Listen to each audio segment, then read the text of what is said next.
It felt like it was a story that was meant to be. Egor Demin decides to spurn his dreams of going to the NBA draft and run it back to play with AJ Dybantsa in the BYU basketball program for a second year. Alas, it wasn't meant to be, as he announces he's headed to the NBA to live his lifelong dream of being a professional basketball player.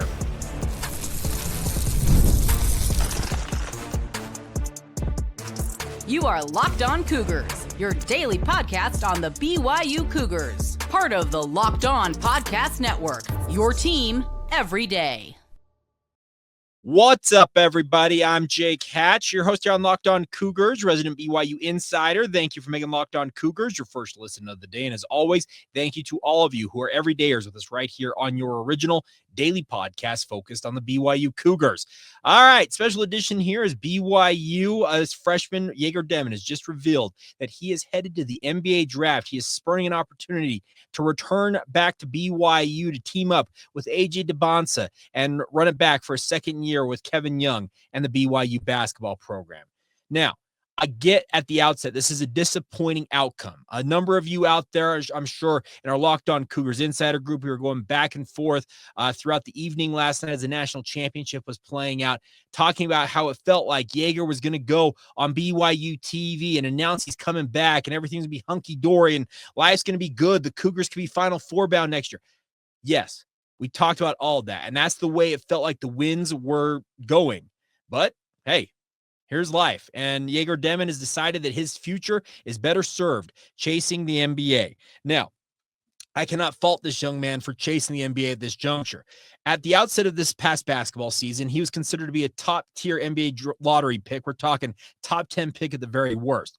Then as the season progressed, he has waffled anywhere between the top 10 to the top 20, even into the back half of the draft. But currently, he's sitting somewhere in most projections between the 10 and 20 slots. Now, that money, BYU, in theory, could match for at least 1 year because the draft slots from 10 to 20 are anywhere between $3 and I think it's $4.5 million at the 10 spot, if I recall correctly, based on the NBA draft slots. Now, if you're the number one pick, it's like $10 or $12 million. It's pretty incredible to be the top overall pick. So congratulations are in order to Cooper Flagg, who I fully expect to be the top overall pick in this NBA draft. But regardless, that money is guaranteed for at least 2, and more often than that, 3, maybe 4, maybe 5 years in the end. So let's just say conservatively, Egor Demin is slotted a draft slot where he gets $3 million. You project that over 5 years at the very most, that's $15 million. And should he, and I would expect that he would, get a second NBA contract, then we're talking in the tens of millions of dollars beyond that as to what his career earnings could be. I cannot fault anybody, and I mean anybody, for chasing that money. It's guaranteed. You get to live your dream of going to the NBA because he has been unabashed in saying that his lifelong dream is to play at the highest levels of basketball, and at the highest level of basketball is the National Basketball Association. I am curious to see where he ultimately lands in the NBA draft. If he's a top 10 pick, if it's $4.5 million, we're talking $20+ million over the life of that first contract he would get as a rookie in the NBA. It's incredible money. And yes, BYU could match that for a year, but to have guaranteed money for multiple, like I said, 2, 3, 4, 5 years, it's hard to pass up on that. And once again, he's going to live his dream. He has always wanted to be in the NBA draft. He is going to be, if it goes as high as I think he could go, he could be the highest drafted Russian basketball player in NBA history. Yes, higher than Andrei Karolinko or a bevy of other pros who have come out of the motherland, as they call it, in Russia.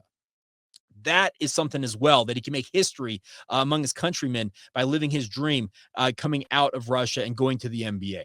He wants to put on for his family. He wants to put on for himself. He wants to be the best basketball player he can be, and he believes he's better suited to do that at the NBA level.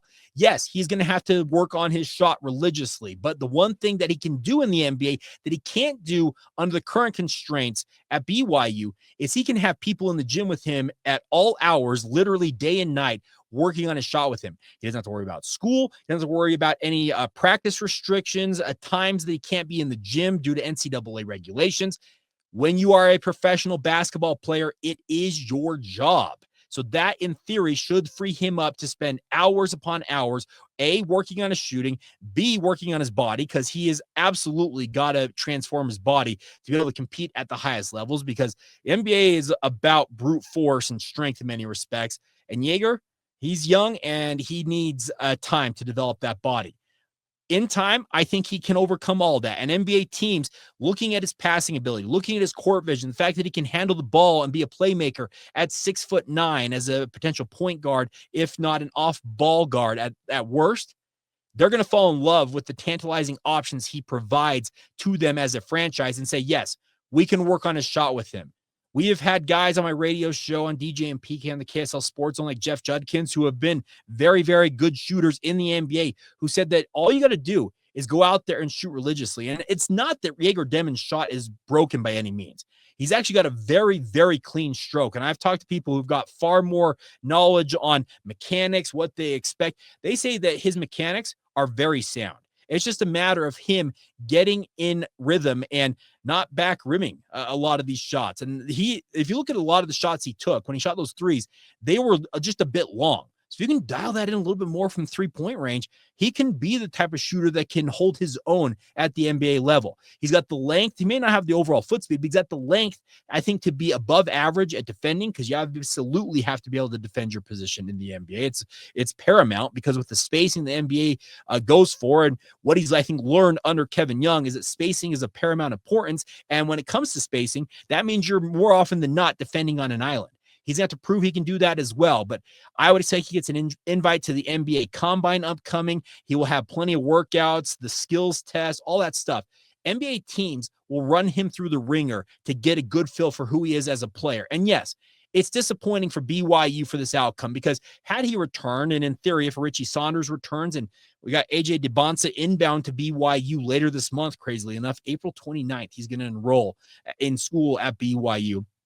They could have formed an incredible nucleus that could propel BYU to high heights. But I expect at this juncture that Richie Saunders will evaluate his options.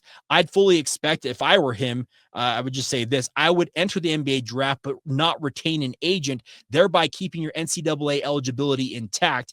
Get feedback from NBA teams, then come back, collect a big fat NIL check from BYU, work on that this upcoming season while you team with AJ Dybantsa, and see what you can accomplish with BYU basketball. Kevin Young will find answers to this, and I'm not all that worried that BYU is going to all of a sudden be in a world of hurt because Egor Demin exits the program.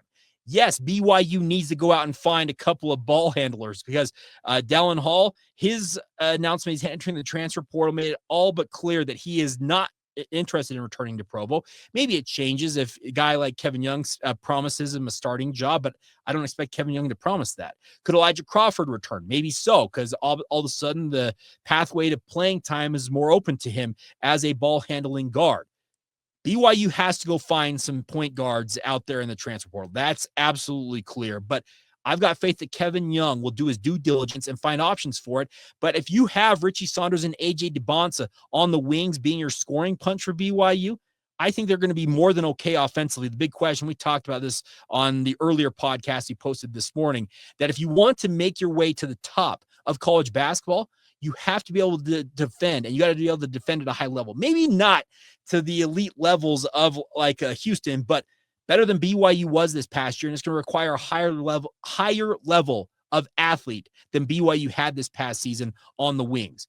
AJ Dybantsa and Richie Saunders are more than capable, but they need 3 or 4 other guys beyond them that can defend and, use the term, guard their yard, as well as some of these teams that are the top tier of college basketball do. So yes, it's disappointing that Egor Demin is leaving BYU. Yes, it's disappointing that he's not going to run it back for the Cougars. And when he announced he was going to announce this on BYU TV, I was all but certain that's what he was going to announce. He's coming back. But as it stands, Kevin Young now turns his attention to remaking this roster. Obviously, I think he'll be building around AJ Dybantsa and, in theory, Richie Saunders as his 2 premier star players. And that's a pretty nice core to have, but it would have been nice to have Egor Demin along for the ride. But alas, he is headed to the NBA, and I wish him nothing but the best. Go put on for BYU. Go put on for your family, Egor, and make us all proud out here in Cougar Nation. I'm sure you'll have legions of fans tracking you and rooting you on wherever you end up in the NBA. All right, so there you go. That's what I got for you guys. We'll have more on this, more of the fallout, whatever it may be, on our next edition of Locked On Cougars. But as always, thank you for your support of the podcast. Thank you for making it your first listen today. And more importantly, thank you for being everydayers with us right here on the Locked On Cougars podcast.